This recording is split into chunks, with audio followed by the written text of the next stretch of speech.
تو یہ حاضر ناظر کی دلیل ہے۔ اور ہم اس لیے درود پڑھتے ہیں کہ نماز میں بھی ہم کہتے ہیں السلام علیکم، کا ضمیر واحد مذکر مخاطب کی ہے۔ جس کی بارگاہ میں بندہ بیٹھا ہوتا ہے نا، اس کو کا کہا جاتا ہے۔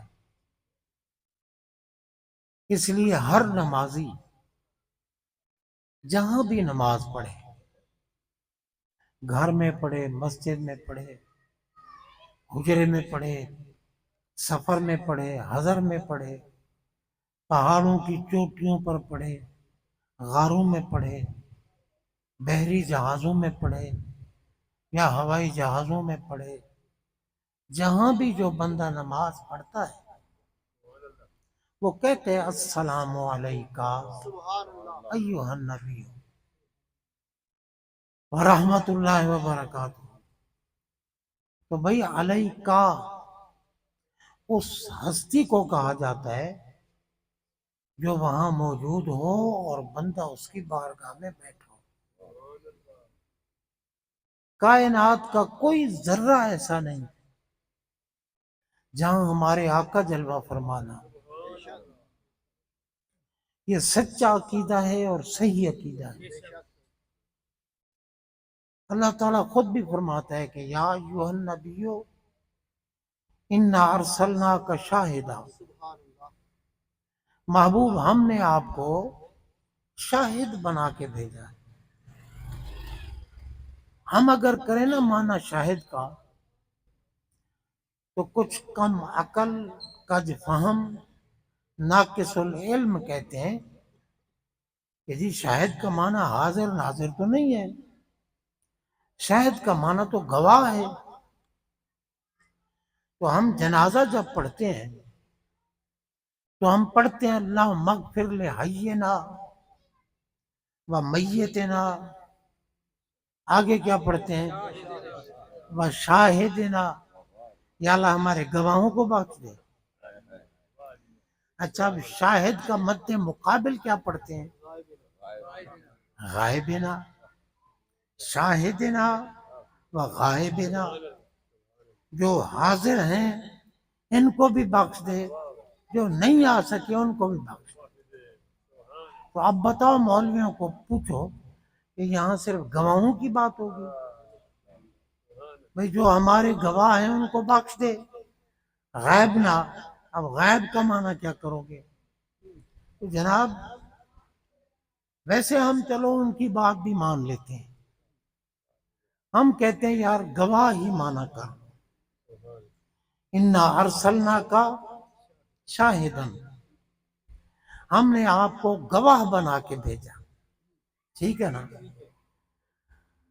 اب یہ دیکھیں کہ ہمارے آقا، میری باتوں کی طرف ذرا توجہ کی درخواست ہے کیونکہ میں بیمار آدمی ہوں، گلا ٹھیک نہیں عرصہ دراز سے، لیکن بات سمجھانا چاہتا ہوں۔ یہ دور پر فتن ہے، اس دور میں ہر طرف فتنے ہی فتنے ہیں، فتنے ہی فتنے ہیں۔ تو بھائی نماز ہو، روزہ ہو، حج ہو، زکوٰۃ ہو، کوئی عبادت بھی ہے، کوئی عبادت، یہ اللہ کا بندہ آیا ہے، اس کی طرف نہ دیکھیں، میری طرف دیکھیں۔ میں چونکہ سرکار کی عظمت کی بات سمجھا رہا ہوں، اور اللہ کی قسم ہمارے آقا ہمیں دیکھ رہے ہیں، صرف ہمارے ظاہر کو نہیں، ہمارے باطن کو بھی دیکھ رہے ہیں۔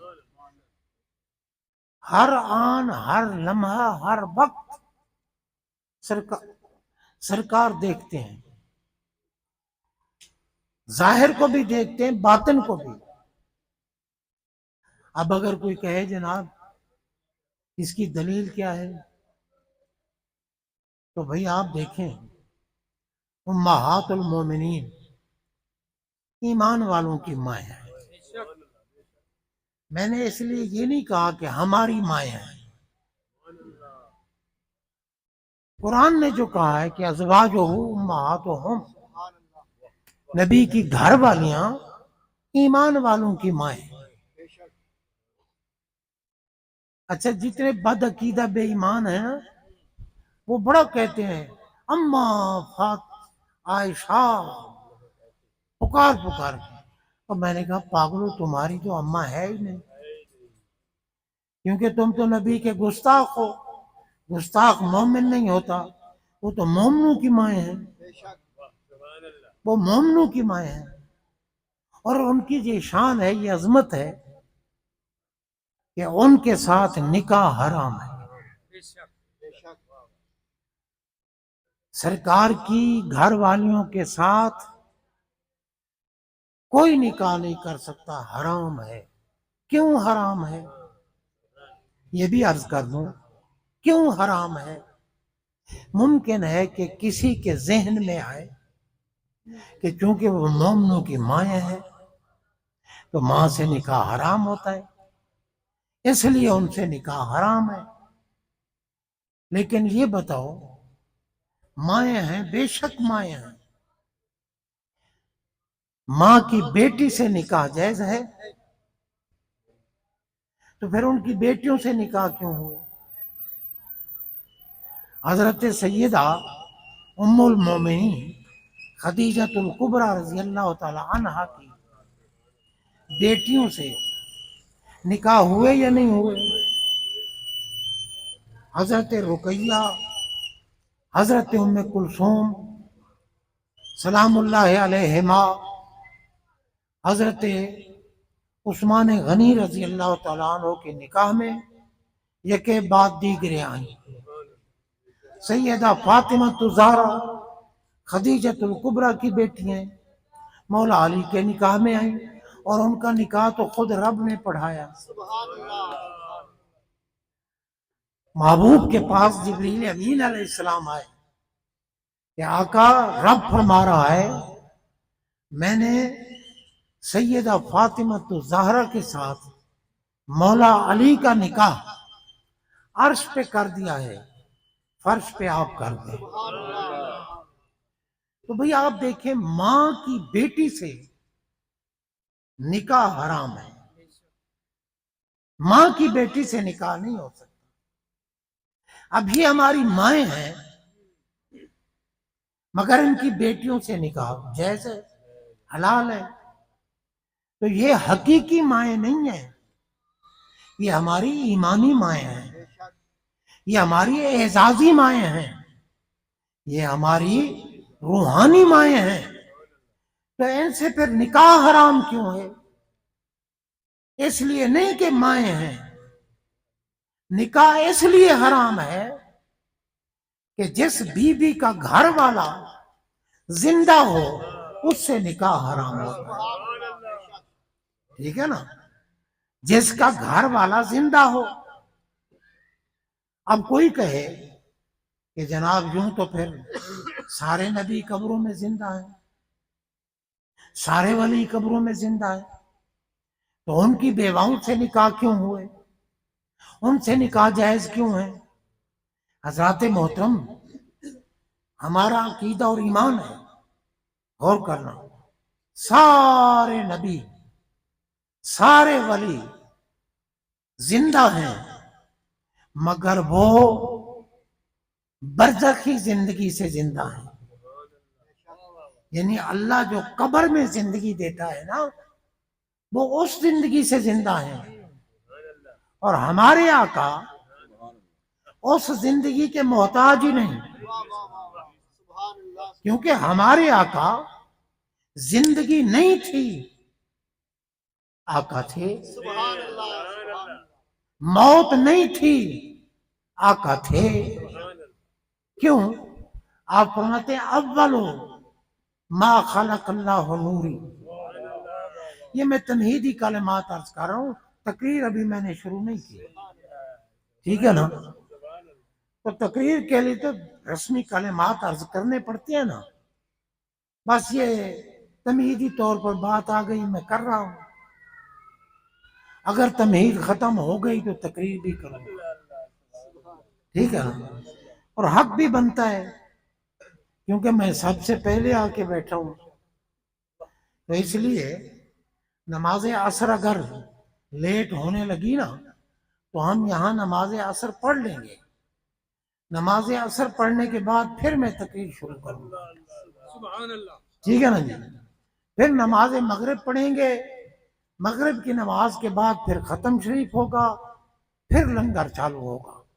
اب یہ نہیں کہ کوئی کہے کہ جی اب چونکہ 4:30 ہونے والے ہیں لنگر چلنے والا ہوگا. جمع ہو جائیں تقریر پھر شروع کروں گا، سارے جمع ہو جائیں. جناب بندہ، کیوں کہ میں یہاں کوئی بلایا ہوا مولوی نہیں آیا. یہ محفل میری اپنی محفل ہے، ٹھیک ہے نا؟ آپ جانتے ہیں اب سے نہیں، اس محفل کے بانی ہمارے انتہائی محترم عاشق رسول محب آل بیت و صحابہ الحاج. اب دیکھو نا، جب بندہ حج کرتا ہے نا، حج، تو ہمارے آقا فرماتے ہیں کہ من حج للہ ہے فلم یرفس ولم یفسق رجا کا یومن بالغ تمہ. فرمایا کہ جب بندہ حج کرتا ہے نا اللہ کی رضا کے لیے، اور حج کے دوران کوئی جھگڑا، کوئی گالی گلوچ، کوئی کسی قسم کی غلط کام نہیں کرتا، تو اللہ اس کو اس طرح گناہوں سے پاک کر دیتا ہے جس طرح کہ وہ ماں کے شکم سے اب پیدا ہوا. کیا مطلب؟ سارے گناہ کبیرہ صغیرہ آمدن سہون سب معاف. حج ایسی عبادت ہے کہ کسی عبادت سے حقوق العباد معاف نہیں ہوتے، مگر حج سے وہ بھی معاف ہو جاتے. حدیث پاک ہے، میں سنی سنائی باتیں نہیں کرتا. دیکھیں نا بھئی، حج، کئی حاجی لوگ بیٹھے ہوں گے یہاں، حاجی لوگ بیٹھے ہیں، تو آپ بتاؤ کہ میدان عرفات میں 9 ذی الحجہ کے دن حج ہوتا ہے. یہ حج کا رکن اعظم ہے، اس دن حج ہو گیا. اب پوچھو حاجیوں سے کہ کیا اس دن نماز مغرب وقت پہ پڑھتے ہو؟ یار پہلا دن حاجی بنے اور نماز قضا، اور قضا نہ کرو تو رب ناراض ہے، قضا کرو تو اللہ راضی ہے. کیوں قضا پڑھتے ہیں؟ یہ بھی ضمنی طور پر عرض کرتا ہوں. ہمارے آقا علیہ الصلوۃ والسلام نے اللہ کی بارگاہ میں عرض کی، مولا میری امت میں سے جو میرے ہیں صحیح العقیدہ ہے، جب وہ حج کرنے آئے نا تو کرم کر ان کے سارے گناہ معاف فرما. رب نے ارشاد فرمایا کہ محبوب مظالم کے سوا، توجہ کریں، مظالم کے سوا سارے گناہ معاف کر. مظالم کیا ہے؟ کہ بندوں پہ اگر ظلم کیا ہے، بندوں کے کوئی حق تلفی کی ہے، جو حقوق العباد میں کوئی کمی کی ہے، وہ نہیں معاف کروں گا، باقی سارے گناہ معاف کروں گا. ہمارے آقا غمگین ہو گئے، کیونکہ انہیں امت سے اتنا پیار ہے. ہم تو خیال نہیں کرتے، ہم خیال نہیں کرتے. آقا کو اتنا پیار ہے، امت سے اتنا پیار ہے کہ ہمارے آقا ہر وقت اور ہر آن اب بھی امت کی خیر مانگتے ہیں، امت کی خیر. تو جو آقا کی دنیا میں تشریف آوری کے جشن مناتے ہیں، میں ان کو سلام عقیدت پیش کرتا ہوں. تو حضرات محترم سرکار علیہ الصلوۃ والسلام غمگین ہو گئے. عرض کی، مولا تیری ذات پاک کے سوا اذان ہو رہی ہے، چلو اذان جب شروع ہو مجھے بتا دینا. تو جناب بندہ، آقا ہمارے نے عرض کی کہ یا اللہ تیری ذات پاک کے سوا تو گناہ بخشنے والا ہے ہی کوئی نہیں. غفور تو ہے، غافر الذنب تو ہے، غفار تو ہے، سارے گناہ تو تو نے معاف کر دیے، اب یہ جو حقوق العباد والے گناہ ہیں، مظالم والے گناہ، یہ کون معاف کرے گا؟ پھر تو میں امت کو بخشوا کے تو نہیں جا رہا نا، تو پھر میں امت کو گناہگار لے جا رہا ہوں، غمگین ہو گئے۔ اذان شروع ہو گئی ہے، جی ہاں اذان ہو جائے پھر، کیونکہ ہمیشہ سے یہ معمول ہے میری تقریر کے دوران یہ اذان ہوتی ہے۔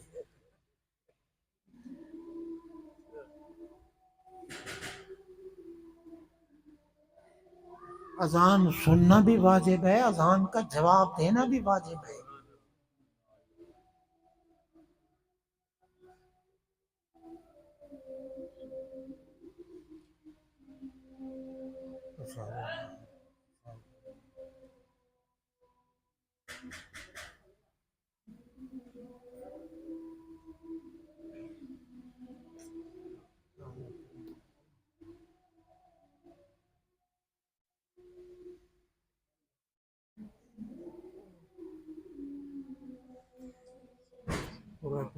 یا رسول اللہ صلی اللہ علیہ وسلم بالسمع والبصر،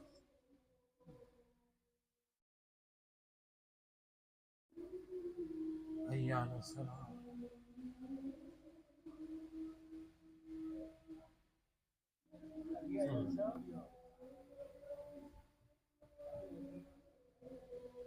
یہاں کرسی پہ آ جائے،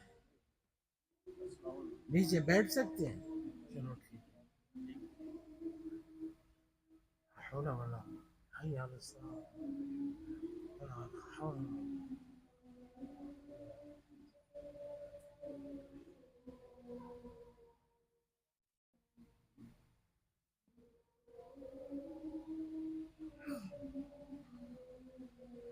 لم یشاء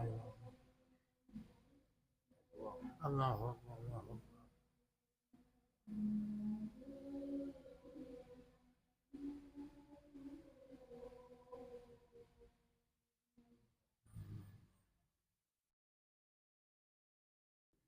آتے محمد وبا سے مقام برحمت اللہ۔ بسم اللہ الرحمن الرحیم۔ کیا کہہ رہا تھا میں؟ ہاں نہیں، میں نے نقیب سے پوچھا ہے، میں کیا کہہ رہا تھا، وہ پریشان ہو گیا، کیونکہ نقیبوں کو تو یہ ہوتا ہے نا، ہم شعر پڑھیں لوگ کچھ پیسے دے دیں، توجہ کی ضرورت نہیں۔ میں نے امتحاناً پوچھا ہے کہ میں کیا کہہ رہا تھا، حاضرین کو توجہ ہے یا نہیں۔ عرض یہ کر رہا تھا، بسم اللہ الرحمن الرحیم، یا اللہ سارے گناہ کو تو نے معاف کر دیے، مظالم میں کیسے بخشوں؟ سرکار پریشان ہو گئے، میدان عرفات میں تھے، اب سورج غروب ہو گیا، سرکار نے صحابہ سے کہا چلو مزدلفہ چلو، توجہ ہی نہیں تھی کسی چیز کی طرف، مزدلفہ چلے۔ جب سرکار مزدلفہ پہنچے تو پھر وہی نازل ہو گئی کہ محبوب ہم نے تو کائنات بنائی ہی آپ کے لیے، آپ ناراض ہو گئے، نہیں آپ غمگین ہو گئے، لہذا میں تمہارا خالق وعدہ کرتا ہوں، صحیح العقیدہ 9 ذی الحجہ کے دن جو عرفات میں آئے گا اس کے سارے گناہ معاف کر دوں گا، ایسا بنا دوں گا جیسے والدہ کے شکم سے اب پیدا ہو۔ تو پھر سرکار نے فرمایا اذان کہو۔ مزدلفہ میں اذان ہوئی، پہلے اقامت ہوئی، مغرب کی نماز پڑھائی، پھر اقامت ہوئی، عشاء کی نماز پڑھائی، آج تک وہی ادا، سرکار کی اس ادا کو زندہ کیا جا رہا ہے۔ تو سرکار کے صدقے حاجیوں کے سارے گناہ معاف ہو جاتے ہیں، سارے گناہ۔ تو ہمارے محترم الحاج محمد نواز نقشبندی صاحب رحمت اللہ علیہ حج کر کے آئے اور بیمار ہو گئے، اور اسی بیماری میں اللہ کو پیارے ہو گئے۔ گناہ انسان ہونے کے ناطے ہوتے ہیں، بندے کسی میں گناہ بھی معاف کرا کے آئے۔ پھر سرکار میں آتے ہیں کہ تھوڑی سی بیماری بھی ہو وہ بھی گناہوں کو معاف کرا دیتے، وہ بھی گناہوں کو معاف کرا دیتے۔ تو اس لیے حضرات محترم، میں یہ عرض کر رہا تھا کہ یہ محفل انہوں نے شروع کی، اور پہلی محفل سے یہ فقیر آتا ہے۔ وہ ہم سے جدا ہو گئے، لیکن ہم تو ان کی یاد تازہ کیے بیٹھے ہیں۔ اور یہ بھی میرے آقا کا فرمان ہے کہ من سن فی الاسلام سنتا حسنتا فلہ اجرھا، جو بندہ اسلام میں کوئی نیک کام جاری کر جائے، جب تک وہ کام ہوتا رہتا ہے اس جاری کرنے والے کو بغیر کسی کمی کے ثواب ملتا رہتا ہے۔ اب یہ بھی عرض کر دوں، کیونکہ چلو تمہیدی کلمات چل جو رہے ہیں، یہ بھی عرض کر دوں کہ یہ محفلیں یہ میاں رسم و رواج نہیں ہے، اللہ کی قسم یہ عبادت ہے،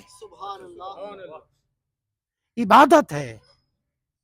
ہمارے آقا کا فرمان ہے ذکر الانبیاء من العبادت،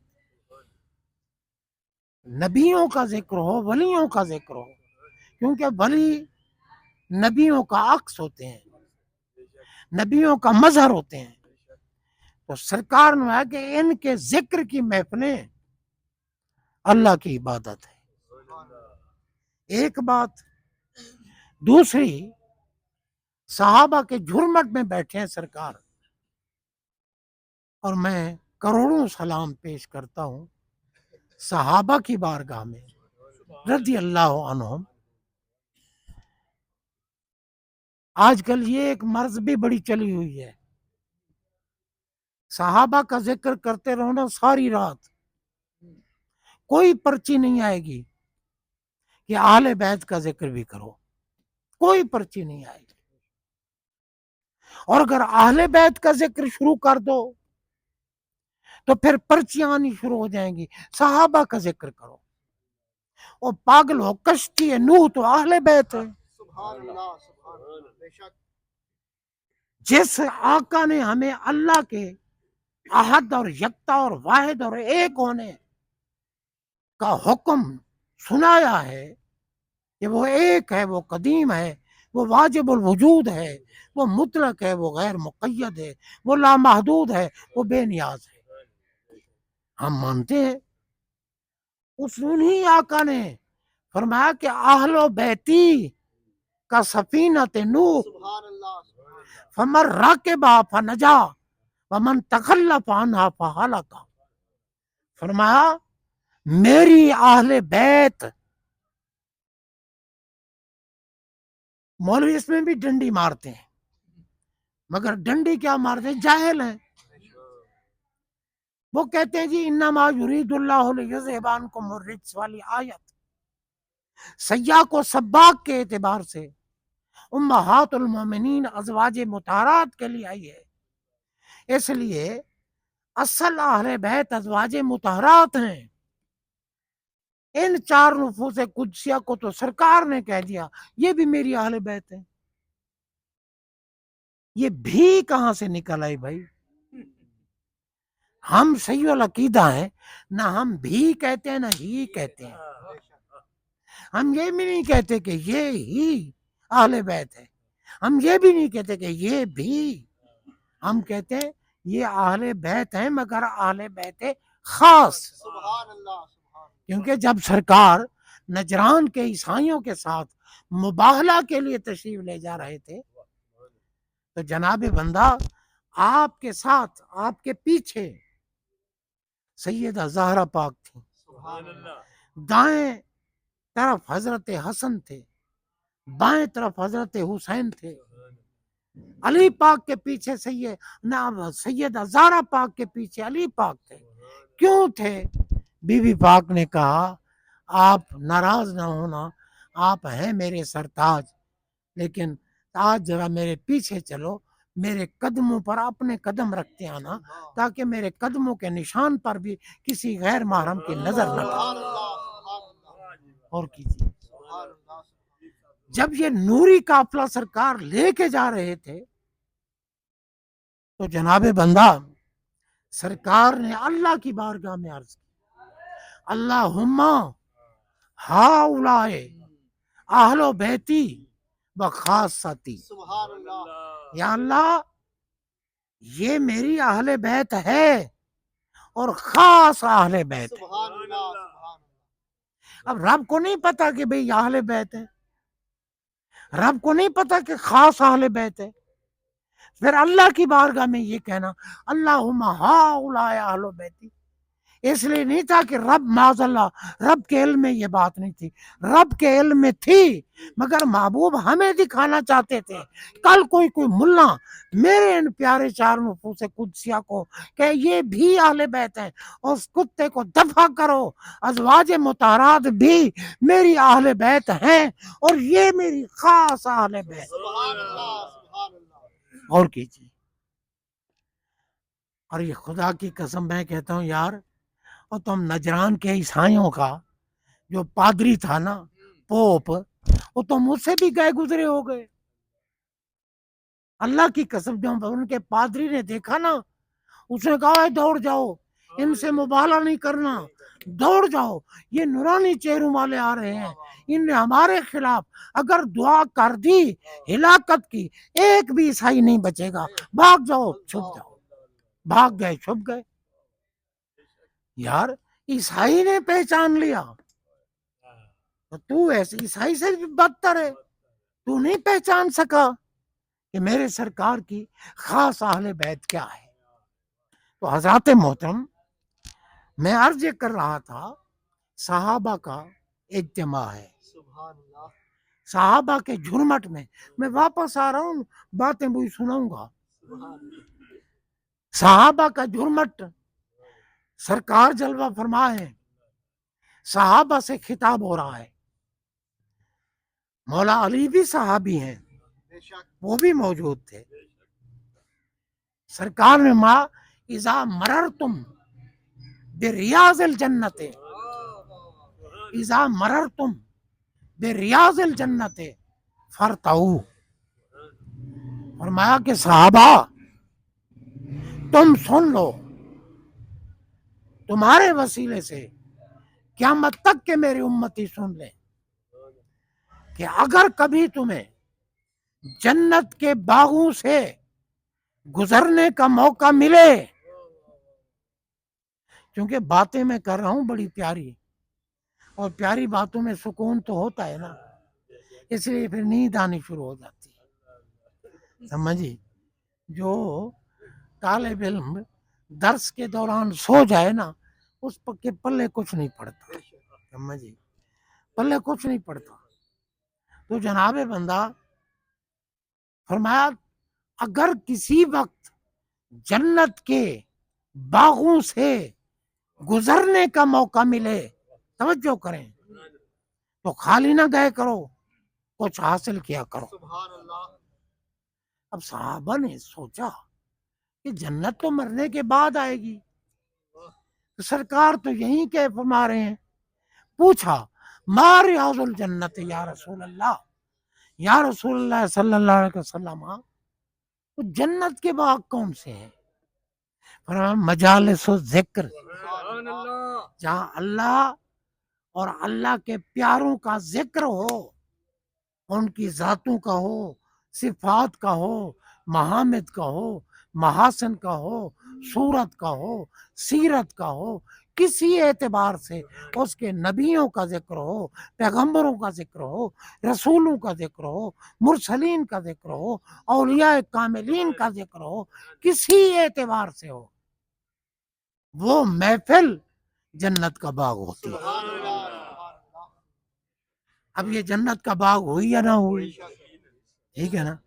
تو بھائی جنہوں نے جنت کا باغ ہمیں میسر کیا، ہمارا انعام کیا ہے؟ ہم جو محفل میں حاضر ہیں، کیا ہے ہمارا انعام؟ رب تعالیٰ، اب میں تشریح و تفصیل کا وقت نہیں ہے، رب تعالیٰ فرشتوں کے سامنے فرماتا ہے گواہ ہو جاؤ، جتنے بھی محفل میں تھے میں نے سب کو بخش دیا۔ حدیث نہ دکھاؤں تو موت میری سزا، اجازت ہے۔ اب کتا کہے بدعت ہے، ہمارا اللہ کا محبوب کہے جنت ہے، تو محبوب کی مانیں گے یا مردود کی مانیں گے؟ یہ مردود تو بیچارے پہلے دن سے ہی بدعت ہے، میلاد کہاں لکھا ہے، 11ویں کہاں لکھا ہے؟ اوے ابن کلب،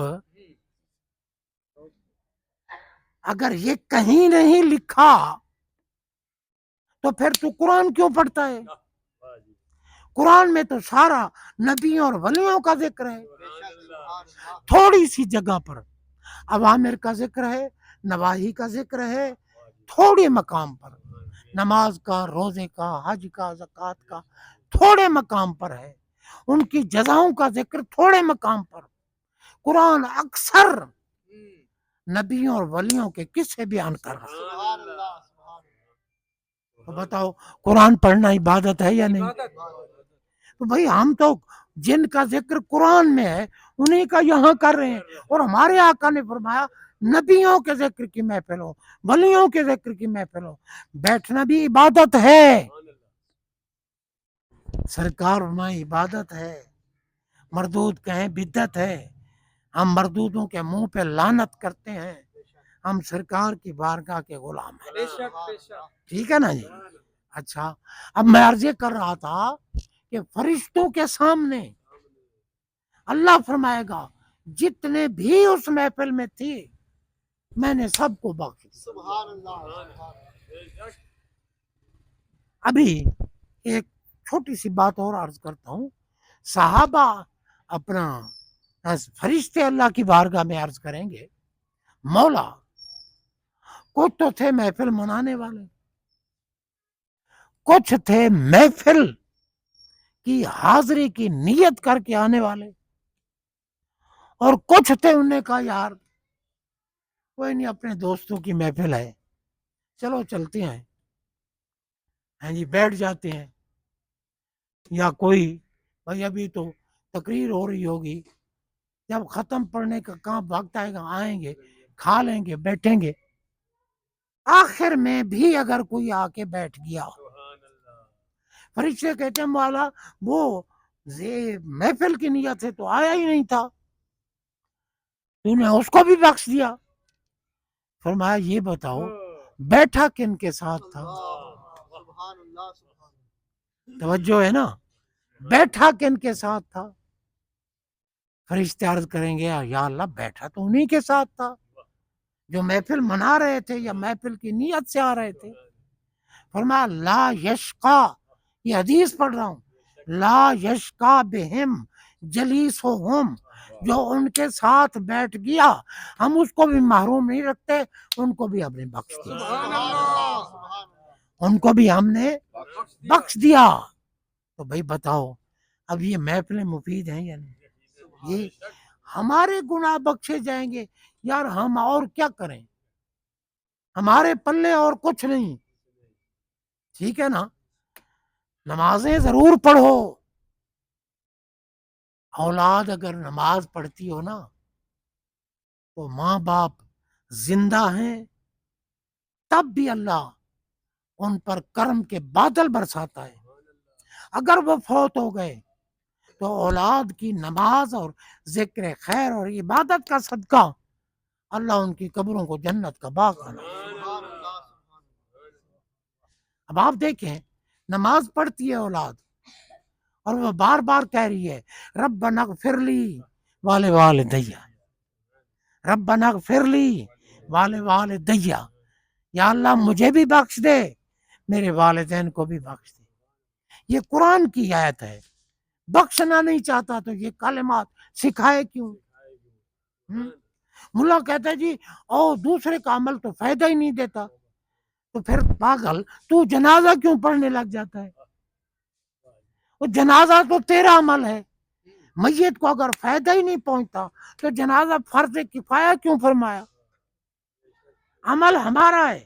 اب آپ دیکھیں نماز میں ہم کہہ رہے ہیں نا ربنا اغفر لی والدیا، ٹھیک ہے، اچھا بھئی نماز تو میں پڑھ رہا ہوں، ٹھیک، میں نماز میں پڑھ رہا ہوں اہدنا الصراط المستقیم، یہ نا تو ضمیر جمع متکلم کی ہے، جمع کی ضمیر ہے نا، نماز اکیلا پڑھ رہا ہوں تو کیوں نہیں کہتا کہ اہدنا الصراط المستقیم، یا اللہ مجھے سیدھا راستہ دکھا، نہیں اہدنا الصراط المستقیم، میں جمع کا صیغہ استعمال کر، جمع کی ضمیر لیا، کیونکہ کسی کے صدقے تیری دعا بھی قبول ہوگی، تجھے سیدھا راستہ بھی ملے گا۔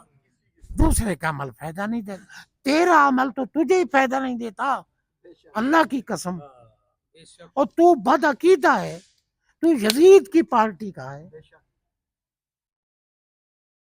آج کل یہ بڑی بیماری پھیلی ہوئی ہے، ذکر کرو نا حسین پاک کا، یہ تو شیعوں کا کام ہے، اور پاگلو شیعوں پر حسین لعنت بھیجتے ہیں، حسین تو ہیں ہی ہمارے۔ دیکھو ہمارے آقا نے فرمایا احب اللہ من احب حسینن، جو حسین سے محبت کرتا ہے اللہ اس سے محبت کرتا ہے۔ یہ محبت ہے کہ سارا دن خون نکالی جاؤ، تھپا تھپ کی کرتے رہو، اور جناب بندہ واویلا کرتے، نہ نماز پڑھنی ہے نہ کچھ، اور بے وقوف حسین پاک کا تو آخری وقت بھی سجدے میں تھا، وہ تو سجدہ کر رہے تھے آخر وقت میں بھی، ایمان سے دنیا ساری سجدے کرے، حسین کا ایک سجدہ بڑا عظیم ہے، ایک سجدہ کیوں؟ میرے آقا نے ماں حسین منی وانا من حسین، حسین اور میں ایک چیز ہیں، ایک چیز، حسین عبادت کرتے ہیں اور میں یہ میری عبادت ہے۔ اور جناب مقام کیا ہے حسین پاک کا؟ سرکار، نبیوں کے آقا، نبیوں کے پیر، نبیوں کے امام، نبیوں کے استاد، سجدے میں جائیں حسین آ کر کمر پہ بیٹھ جائیں، پشت پہ بیٹھ جائیں۔ اب رب فرماتا ہے، میں قرآن کا دامن تھام کے عرض کر رہا ہوں، رب فرماتا ہے پیارے اس وقت تک سر نہ اٹھانا جب تک حسین خود نہ اتر جائے، کیونکہ ہمارے آقا فرماتے ان اتبعو الا ما یوحی الی، فرمایا میں وہی کچھ کرتا ہوں جو کچھ رب مجھ سے کراتا ہے۔ قرآن پڑھا ہے میں نے، تو بھائی گزارش یہ ہے کہ حسین پاک تو بھائی آخر وقت بھی سجدے میں تھے، نماز میں تھے، اور تو بے وقوف سارا دن کوٹائی پٹائی کر کے خون نکال کے کپڑے بھی پلید جسم بھی پلید ہیں جی، یہ حق ادا ہو رہا ہے حسین پاک کا، یہ رو رہے ہیں بیچارے کہ کیا ہوا ہم سے، کربلا میں حسین کو ہم نے کیوں شہید کیا، قیامت تک یہ پیٹ رہے ہیں کہ یا اللہ ہماری یہ غلطی معاف ہو سکتی ہے۔ رب فرماتے کتو ظلم کرو حسین پر میں معاف کروں تمہیں، یہ بیچارے اس لیے پیٹتے ہیں، حسین ان کے نہیں ہیں۔ اچھا ایک بہت بڑا مولوی صاحب کہتا ہے کہ حسین نہ نماز میں تھے نہ سجدے میں تھے۔ الزامات نہیں ہیں بھائی، آج کل تو بے شک آپ کلپ نکال کے سنیں، مولوی صاحب ٹاں ٹاں کر رہے ہوں گے، کہ جی نہ نماز میں تھے نہ سجدے میں تھے. کیوں جی؟ کہ ان کو وضو نہیں تھا، ان کے کپڑے خون سے لت پت تھے، ان کا جسم خون سے لت پت تھا، وضو کے اسباب نہیں تھے. میں نے کہا مولا جی خدا تجھے وہاں بھیجے جہاں کا تو مستحق ہے. مجھے بتا حسین کا وضو ٹوٹا کس وقت تھا؟ نہ حسین کے ابے کا وضو ٹوٹے، نہ اماں کا وضو ٹوٹے، نہ حسن کا وضو ٹوٹے. تجھے حسین کا وضو ٹوٹتا نظر آیا؟ یہ خون سے لت پت. اور پاگل حسین کے در کا منگتا اگر میدان کارزار میں جا کر شہید ہو جائے، کپڑے خون سے لت پت ہوں، جسم خون سے لت پت ہو، رب کا حکم ہے اسے غسل نہیں دینا، اس کو کفن نہیں پہنانا.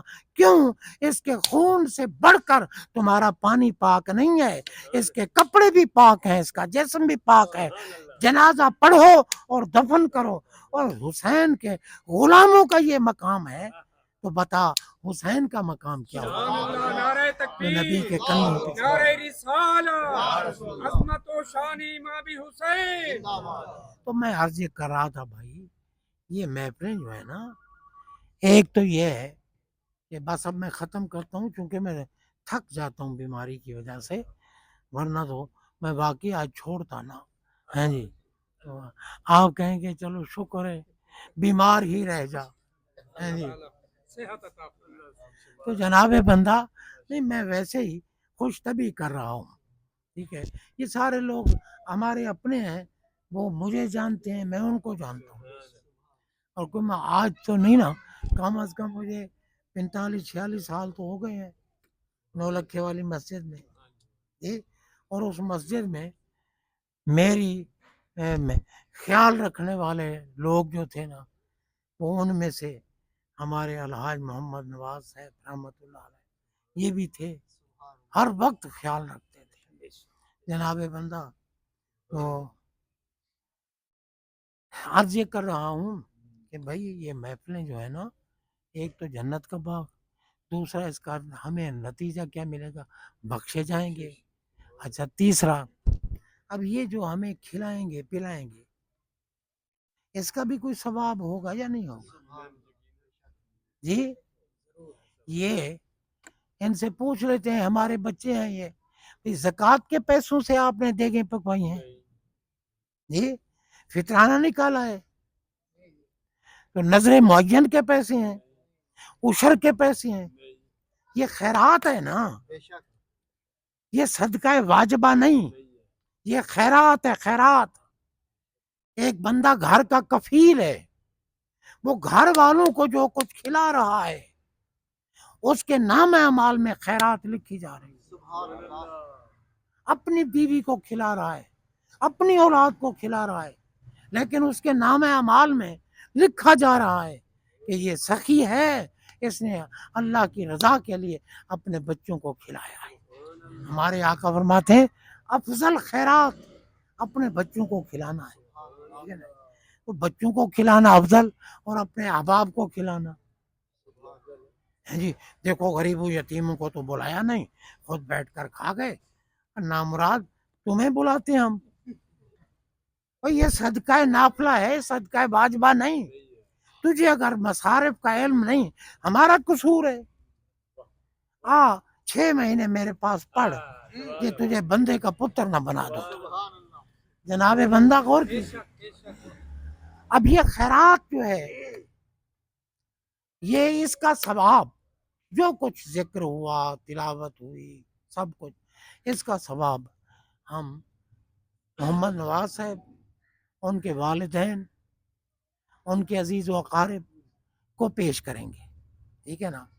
اچھا آپ دیکھیں بالخصوص نواز صاحب، تو بالخصوص سے کیا مراد؟ حدیث پاک میں ہے اللہ نے ایک فرشتہ مقرر کیا، اس محفل میں جو کچھ ذکر کیا گیا، عبادت کی گئی، رب العالمین جل شانہ کی ذات پاک فرشتے کو کہے گا جو میں نے اس کا ثواب دیا ہے نا، اس کو اپنے نوری تھال میں رکھ اور قبر والے کی قبر پہ جاؤ. سبحان اللہ. ہیں جی, ملا کی قبر پہ نہیں جو گستاخ ہیں جی, عاشقوں کی قبر پہ. اب حدیث پاک ہے, سنیں ذرا. ہمارے آقا فرمایا وَيَقُومُ عَلَى شَفِيرِ الْقَبْرِ وَيَقُولُ یا صاحب القبر العمیق هذه هدیۃ اهداها الیک اہلک فاقبلها. فرشتہ کنارے پہ جا کے کھڑا ہو جائے گا اور کہے گا کہ قبر والے, یہ تیرے گھر والوں نے, تیری اولاد نے, تیرے بیٹوں نے تیری طرف یہ ہدیہ بھیجا ہے, اس کو قبول کر. اب یہ حرام حرام کہنے والوں کو حدیث نظر نہ ہے, میرا قصور ہے. یہ تو ازل سے اندھے ہیں, بے شک. حق بات ان کو نظر ہی نہیں آتی. تو جناب فرشتہ کہے گا فَأَقْبِلْهَا, اس کو قبول کر. جب فرشتہ کہے گا نا قبول کر, تو فَيَفْرَحُ, قبر والا خوش ہوگا. سبحان اللہ. قبر والا خوش ہوتا ہے. خوش ہوگا, ہوتا ہے نہیں, خوش ہوگا. تو جناب بندہ اور کریں تو, کیونکہ انہیں خوش ہوتا ہے اس لیے کہہ دیا. توجہ تو ہے نا پیسے سیدھے کرنے کی طرف, ادھر ہو توجہ ہو تو پتہ چلے. ہاں جی, تو پیسے تو یار بعد میں بھی سیدھے کیے جا سکتے ہیں, ضروری کوئی اٹھا تو نہیں رہا. اگر کوئی اٹھا بھی لے تو اس کی مہر لگی ہوگی تو اٹھائے گا نا. جناب غور کیجئے, بہرحال حرام حلال وہ اپنی قسمت ہے. تو میں عرض یہ کر رہا ہوں کہ قبر والا خوش ہوتا ہے. اب بتاؤ ہمیں اپنوں کو خوش کرنا چاہیے یا نہیں جی؟ تو آج جن جن کی قبروں پر فرشتہ پہنچے گا وہ خوش ہوں گے. وَيَسْتَبْشِرُ, اور ان کو بشارت دی جائے گی کہ مبارک ہو تمہیں, اللہ نے تمہارے درجے مزید بلند کر. کیونکہ گناہ تو بخشے جاتے ہیں جنازے میں, پھر درجے بلند ہوتے رہتے ہیں. تو حضرات محترم, رب العالمین جل شانہ کی ذات پاک کا جن پہ کرم ہوتا ہے. اب یہ خیرات جو ہے نا, یہ چھوٹی سی بات, سرکار میں الصدقہ تو ترد البلا, خیرات کرو, صبح گھر سے نکلو خیرات کر کے نکلو, ٹھیک ہے نا. اب دیکھو ہم گھر والوں کو ناشتہ کھلا کے نکلتے ہیں نا, یہ بھی خیرات ہے, یہ بھی خیرات ہے. تو فرمایا خیرات کر کے نکلو, تمہیں کوئی چیز پریشان نہیں کرے گی. ہاں چلو شکر ہے بھی مولوی نے آسان کر دیا, گھر والوں کو ہی کھلائی جاؤ, ٹھیک ہے نا. تو بہرحال حضرات محترم, اللہ تعالیٰ نیتوں کو بھی جانتا ہے, نیتوں کو جانتا ہے. تو میں عرض یہ کر رہا تھا کہ بھائی خیرات جو ہے نا, خیرات ہمارے آگے میں ترد البلا, اگر کوئی مصیبت آنے والی ہے خیرات کرو, دور ہو جائے, دور ہو جائے گی. تو اس کی مزید باتیں اگر زندگی رہی تو پھر 3 نومبر ہے یا 4, 3 نومبر کو ہمارے عزیز بیٹھے ہیں یہاں محفل کرانے والے ہیں جی, کاشف صاحب, عاطف صاحب, اور جناب ایک کو کشف حاصل ہے, دوسرے کو عطف حاصل ہے, ٹھیک ہے. ان کی محفل میں بندہ حاضر ہوگا. ایک بات رہ گئی ہے, وہاں کروں گا کہ بھائی ہمارے آقا ہمارے ظاہر اور باطن کو دیکھ رہے ہیں. اللہ قبول. میں انشاءاللہ پھر اس محفل میں یہ ذکر کروں.